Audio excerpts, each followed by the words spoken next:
नमस्कार विद्यार्थी मित्रांनो, आजच्या आपल्या 18व्या लेक्चरमध्ये आपण आज भागीदारांची कर्तव्य आणि दायित्व समजून घेणार आहोत। भागीदारी कायदा या आपल्या दुसऱ्या प्रकरणातील आज आपण भागीदारांची कर्तव्य आणि दायित्व समजून घेणार आहोत। या अगोदरच्या लेक्चरमध्ये आपण भारतीय भागीदारी अधिनियम 1932 अनुसार भागीदारी म्हणजे काय हे समजून घेतलं। भागीदारीचा अर्थ, भागीदारीच्या व्याख्या आपण लक्षात घेतल्या। त्या व्याख्या आणि अर्थ आपल्याला समजल्यानंतर आपण भागीदारीची वैशिष्ट्य समजून घेतले।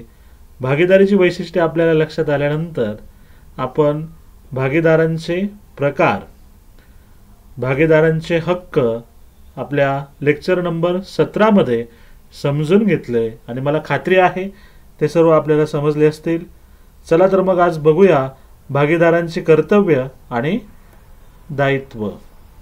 मी डॉक्टर दीपक विश्वनाथ ढोकळे, सहाय्यक प्राध्यापक वाणिज्य विभाग, KTHM महाविद्यालय नाशिक।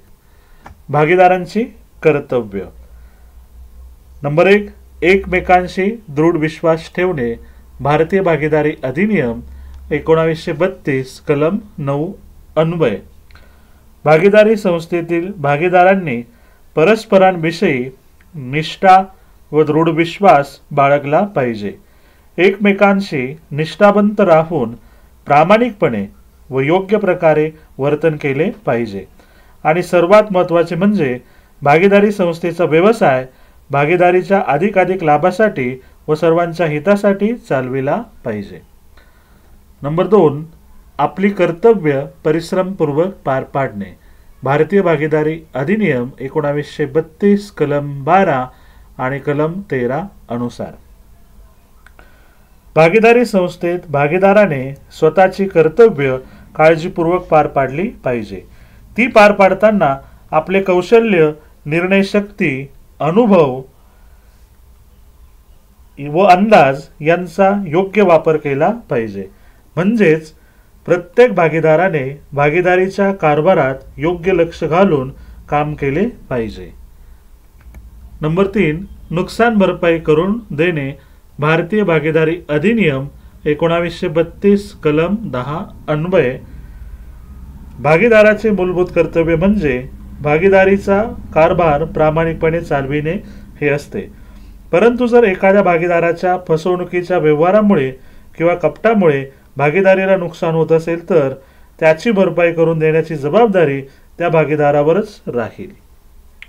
तसेच एखादा भागीदार व्यवसाय चालविताना त्याच्या कार्याकडे जाणून बुजून दुर्लक्ष करीत असेल आणि त्यामध्ये भागीदारीला नुकसान होत असेल तर त्यासाठी भागीदार स्वतः जबाबदार राहील। मोबदला न घेणे। भारतीय भागीदारी अधिनियम कलम 13 अ अन्वय भागीदारीच्या करारात वेगळी तरतूद नसेल तर भागीदारीचा व्यवसाय चालविण्यासाठी वेतन न मागणे किंवा न घेणे हे प्रत्येक भागीदाराचे कर्तव्य असते। परंतु खास करार केला असेल तर क्रियाशील भागीदार वेतन किंवा मोबदला मागू शकतो। नंबर 5, तोटा सोसणे। भारतीय भागीदारी अधिनियम 1932 कलम 13 ब अन्वय भागीदारीच्या व्यवसायातून तोटा झाला असेल तर तो सर्व भागीदारांना समप्रमाणात वाटला जातो। परंतु भागीदारीच्या करारात नफा वाटपाचे प्रमाण ठरले असेल तर तोटाही त्याच प्रमाणात वाटला जातो। मालमत्तेच्या भागीदारीसाठी उपयोग भारतीय भागीदारी अधिनियम 1932 कलम 15 अन्वय भागीदारी संस्थेची मालमत्ता ही तिच्या सभासदांचीच असते। परंतु भागीदारीच्या संपत्तीचा उपयोग स्वतःच्या आणि खाजगी कारणासाठी भागीदाराने करता कामा नये। तसेच भागीदारी संस्थेची मालमत्ता योग्य प्रकारे सांभाळण्याची जबाबदारी भागीदारांवरच असते। यानंतर नंबर 7, भागीदारीच्या व्यवहारातील नफा परत करणे। भारतीय भागीदारी अधिनियम 1932 कलम 16 अ अन्वय भागीदारीच्या संपत्तीचा उपयोग करून किंवा भागीदारीच्या व्यवहारातून किंवा भागीदारीच्या नावाचा उपयोग करून एखाद्या भागीदाराने स्वतःच्या नावावर काही नफा मिळविला असेल तर तो त्याने हिशोबासहित भागीदारी संस्थेला परत केला पाहिजे. नंबर 8, स्पर्धा करणारा व्यवसाय न करणे. कलम 16 ब भारतीय भागीदारी अधिनियम 1932 कलम 16 ब अन्वय भागीदारीत असताना भागीदारी संस्थेच्या नावलौकिकाचा उपयोग करून व भागीदारी संस्थेशी स्पर्धा करणारा व्यवसाय करून नफा न मिळविणे हे भागीदाराचे कर्तव्य असते. परंतु जर अशा प्रकारे करार असताना सुद्धा भागीदाराने व्यवसाय करून नफा मिळविला असेल तर तो नफा भागीदारी संस्थेस परत करणे ही त्या भागीदाराची जबाबदारी किंवा कर्तव्य असते. नंबर 9, अधिकार मर्यादेत काम करणे. प्रत्येक भागीदाराने आपल्या अधिकाराच्या मर्यादेतच राहून काम केले पाहिजे. एखाद्या भागीदाराने आपल्या अधिकार मर्यादेबाहेर जाऊन एखादे कृत्य केले आणि त्यास इतर भागीदार मान्यता देत नसतील तर त्या अनधिकृत कार्यामुळे जे नुकसान होईल त्याची भरपाई करण्याची जबाबदारी भागीदाराची असते. 10वे कर्तव्य, आपले अधिकार दुसऱ्यांना न सोपविणे. भारतीय भागीदारी अधिनियम 1932 कलम 29 अन्वय भागीदारी संस्थेतील भागीदारास आपले हितसंबंध व आपले हक्क बाहेरच्या त्रयस्थ व्यक्तीला देता येत नाही, परंतु एखाद्या भागीदारास भागीदारातील आपल्या नफ्यातील अगर संपत्तीतील काही हिस्सा त्रयस्थ व्यक्तीला देता येईल. नंबर 11, संयुक्त आणि स्वतंत्र जबाबदारी. कलम भारतीय भागीदारी अधिनियम 1932 कलम 25 अन्वय भागीदारी संस्थेतील प्रत्येक भागीदार भागीदारी संस्थेत असेपर्यंत भागीदारीच्या सर्व कृत्यांबद्दल आणि व्यवहारांबद्दल संयुक्तपणे आणि स्वतंत्रपणे जबाबदार राहील. आतापर्यंत आपण भागीदारांचे कर्तव्य जवळजवळ 1 ते 11 समजून घेतली. परत एकदा मी रिपीट करतोय, सर्वांनी लक्षात घ्यावे. नंबर 1, एकमेकांशी दृढ विश्वास ठेवणे. नंबर 2, आपली कर्तव्य परिश्रमपूर्वक पार पाडणे. नंबर 3, नुकसान भरपाई करून देणे. नंबर 4, मोबदला न घेणे. नंबर 5, तोटा सोसणे. नंबर 6, मालमत्तेचा भागीदारीसाठीच वापर करणे. नंबर 7, भागीदारीच्या व्यवहारातील नफा परत करणे. नंबर 8, स्पर्धा करणारा व्यवसाय न करणे. नंबर 9, अधिकार मर्यादित काम करणे. नंबर 10, आपले अधिकार दुसऱ्यास न सोपविणे. नंबर 11, संयुक्त आणि स्वतंत्र जबाबदारी. ही सर्व 1 ते 11 कर्तव्य आपण भारतीय भागीदारी अधिनियम 1932 आणि त्यातील विविध कलमांनुसार उपकलमांनुसार लक्षात घेतलेले आहे आणि ही सर्व आपल्याला समजलेली असतीलच. यानंतर आपण भागीदारांचे दायित्व कशाला म्हणतात ते समजून घेऊया. भागीदारी कायद्यातील कलम 18 अनुसार भारतीय भागीदारी अधिनियम 1932 कलम 18 अनुसार भागीदार हा भागीदारीच्या व्यवसायाकरिता भागीदारी संस्थेचा प्रतिनिधी असतो आणि म्हणून प्रत्येक भागीदाराने भागीदारीच्या वतीने संस्थेच्या नावाने किंवा भागीदारी संस्थेच्या नेहमीच्या पद्धतीने केलेला व्यवहार किंवा कृत्य इतर सर्व भागीदारांवर बंधनकारक असेल. भारतीय भागीदारी अधिनियम कलम 19 भागीदारांच्या या अधिकारालाच ध्वनित, सूचित किंवा अध्याहत अधिकार म्हणजेच इम्प्लाइड अथॉरिटी असे म्हणतात.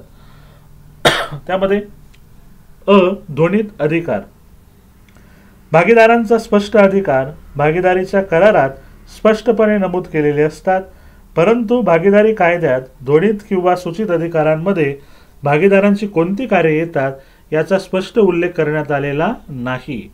परंतु कलम भारतीय भागीदारी अधिनियम 1932 कलम 19 ते 23 अनुसार भागीदारांच्या सूचित अधिकारांचे स्वरूप पुढील प्रमाणे असले पाहिजे.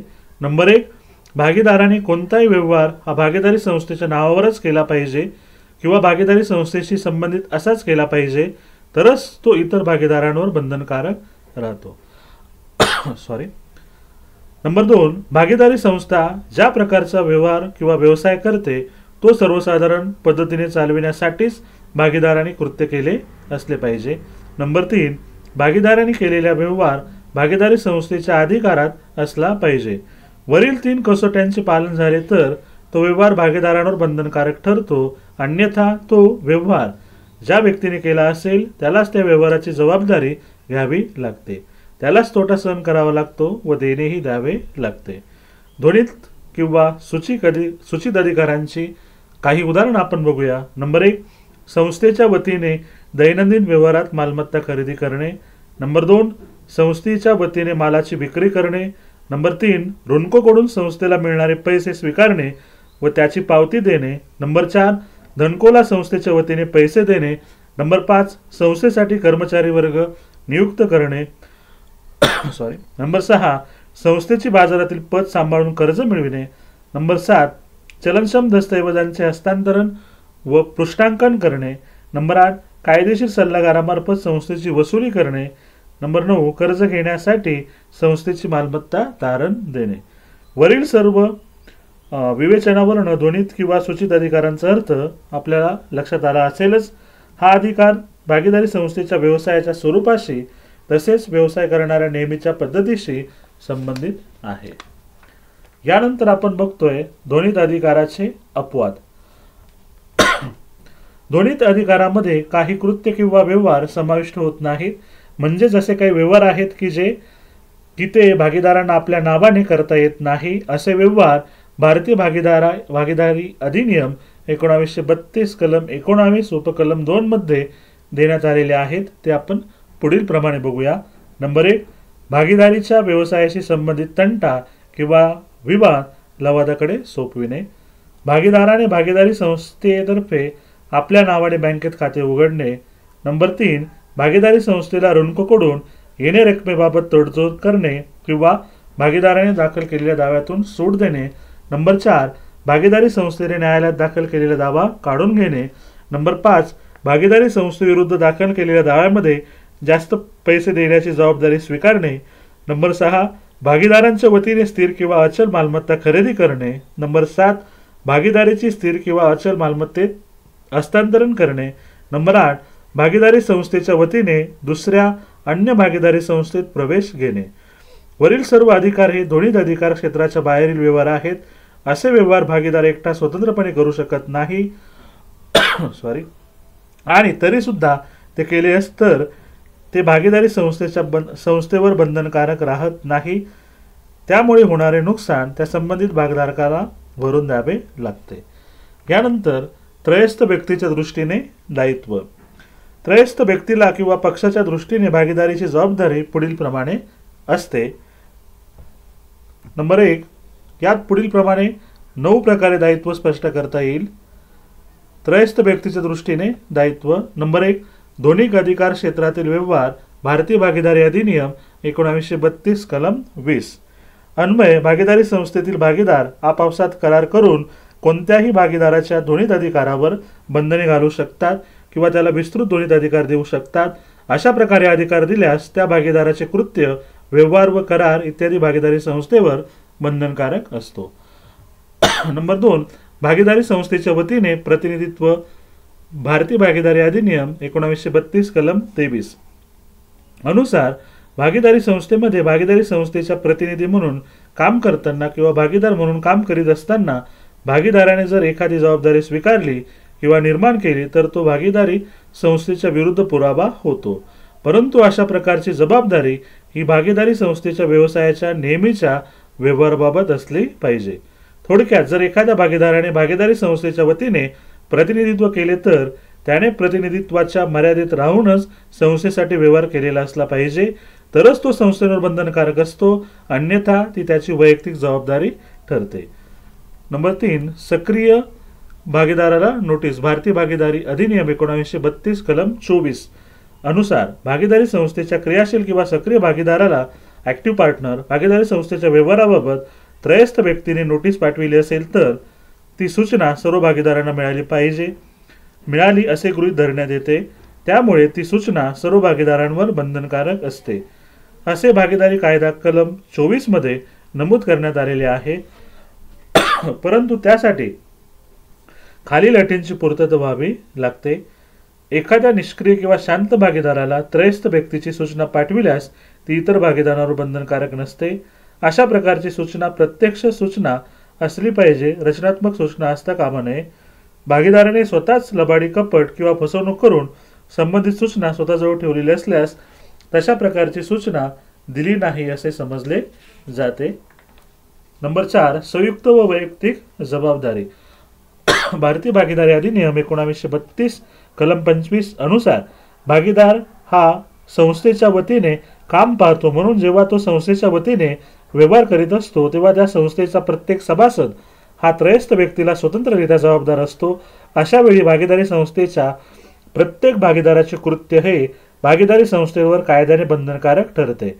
म्हणजेच भागीदारी संस्थेतील प्रत्येक भागीदार संयुक्तपणे वैयक्तिकपणे भागीदारीच्या सर्व कार्याला जबाबदार असतात. त्यामुळे त्रयस्थ व्यक्तीला एखाद्या भागीदारावर सुद्धा वसुलीसाठी दावा दाखल करता येतो.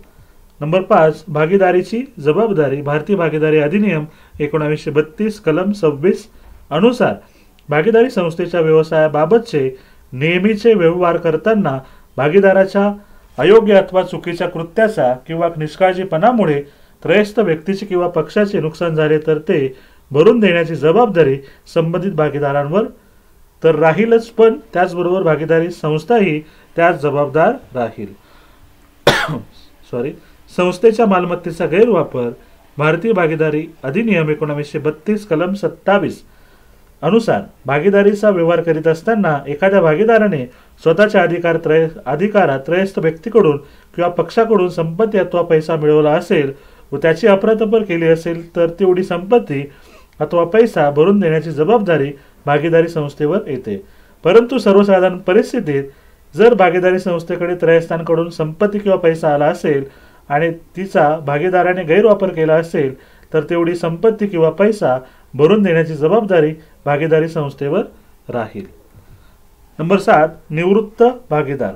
निवृत्त होणाऱ्या भागीदाराने आपल्या निवृत्तीची जाहीर सूचना दिली पाहिजे आणि जर अशा प्रकारची जाहीर सूचना निवृत्त भागीदाराने दिली नाही आणि त्रयस्थ व्यक्तींनी निवृत्त भागीदाराबरोबर व्यवहार केला तर तो भागीदारी संस्थेवर बंधनकारक ठरतो.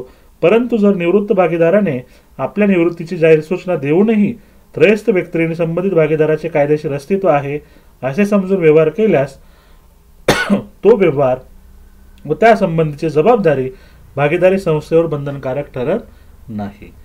भागीदाराचा मृत्यू. भारतीय भागीदारी अधिनियम 1932 कलम 28 उपकलम 2 अन्वये एखाद्या भागीदाराचा मृत्यू झाल्यास त्या तारखेपासून मृत भागीदाराचा वारस भागीदारीच्या व्यवहारास जबाबदार नसतो किंवा त्या वारसाची मालमत्ता जबाबदार असत नाही. या ठिकाणी भागीदाराचा मृत्यू हीच त्याच्या निवृत्तीची सूचना समजली जाते.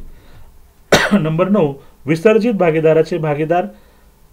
भारतीय भागीदारी अधिनियम 1932 कलम 45 अन्वये भागीदारी संस्थेचे विसर्जन होण्यापूर्वी जर एखाद्या भागीदाराने काही व्यवहार केले असतील तर ते संबंधित व्यवहार भागीदारी संस्थेवर बंधनकारक असतील.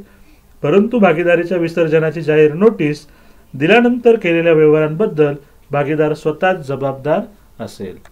तर मला खात्री आहे आज आपण भागधारकांची कर्तव्य समजून घेतली. भागधारकांची कर्तव्य समजून घेतल्यानंतर आपण भागीदारांचे दायित्व लक्षात घेतले. म्हणजे आजच्या लेक्चरमध्ये कर्तव्य आणि दायित्व हे आपण समजून घेतले. मला खात्री आहे हे आपल्याला समजलेले असतीलच आणि याचा नक्कीच आपल्याला फायदा होईल. थँक्यू.